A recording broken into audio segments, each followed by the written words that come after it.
ఈ లోపల 11,000 క్యూసెక్ల నీళ్లు తరలించకపోయే పోతిరెడ్డిపాడును 44,000 క్యూసెక్లకు పెంచుకోవడం జరిగింది. ఆ ప్రాజెక్టు పూర్తయిపోయింది.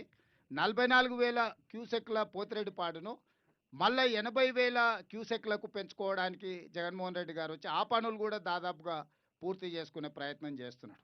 ఇవాళ గ్రావిటీ ద్వారా 4,000 క్యూసెక్ల నీళ్ళని మనం నల్గొండకు తీసుకెళ్లాలి అనే ప్రయత్నం చేస్తే చంద్రశేఖరరావు గారి యొక్క కుత్సితమైన ఆలోచనలతోటి వక్ర బుద్ధితోటి ఈ ప్రాజెక్టును పడుకోబెట్టిండ్రు. మా ప్రభుత్వం వచ్చిన తర్వాత ఇది మొత్తం దేశంలోనే ఒక మంచి ప్రాజెక్ట్. ఇక్కడ ఒక విషయం మీడియా మిత్రులకు చెప్పాలి.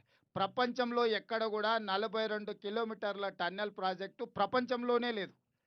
ఈ ప్రాజెక్టు పూర్తి చేస్తే ప్రపంచంలోనే అతి పొడవైన టన్నెల్ అనేది మనకే కీర్తి దక్కడమే కాకుండా అనా పైసా ఖర్చు లేకుండా నీళ్లు అవలీలగా నల్గొండ జిల్లాకు 30 టీఎంసీలు 3 లక్షల ఎకరాలకు నీళ్లు తీసుకుపోవడానికి ₹1 ఖర్చు లేకుండా గ్రావిటీతోటి. ఈరోజు అదే భూమికి నీళ్ళు ఇవ్వాలంటే ఏఎంఆర్పి లిఫ్టులతో వాడితే సంవత్సరానికి 500 కోట్ల రూపాయలు ఈరోజు విద్యుత్ ఖర్చులు అవుతున్నాయి. ఈ 10 ఏళ్లలో 5,000 కోట్ల రూపాయలు విద్యుత్తు ఖర్చు పెట్టింది కానీ 2,000 కోట్ల రూపాయలు ఖర్చు పెడితే ప్రాజెక్టు పూర్తయి ఉండేది. ఈరోజు కూడా పెరిగిన అంచనాలు 20 ఏండ్ల తర్వాత లెక్కేస్తే కూడా 4,600 కోట్ల రూపాయలతోని ప్రాజెక్టు పూర్తవుతుంది.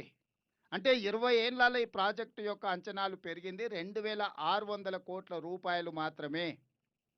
ఆనాడు 2,000 కోట్లతో టెండర్ పిలిస్తే ఈనాడు ఈ రోజున్న అంచనాల ప్రకారం 4,600 కోట్ల రూపాయలు. అంటే కేవలం 2,600 కోట్ల రూపాయల అంచనాలు పెరిగితే 30 టీఎంసీలు 3 లక్షల ఎకరాలకు మనము గ్రావిటీ ద్వారా నీళ్ళు ఇచ్చుకున్న ప్రాజెక్టును దుర్మార్గమైన ఆలోచనతోని రాజకీయపరమైన ద్వేషంతో నల్గొండ జిల్లాకు మహబూబ్నగర్ జిల్లాకు చంద్రశేఖరరావు గారు తీరని అన్యాయం చేసిండు.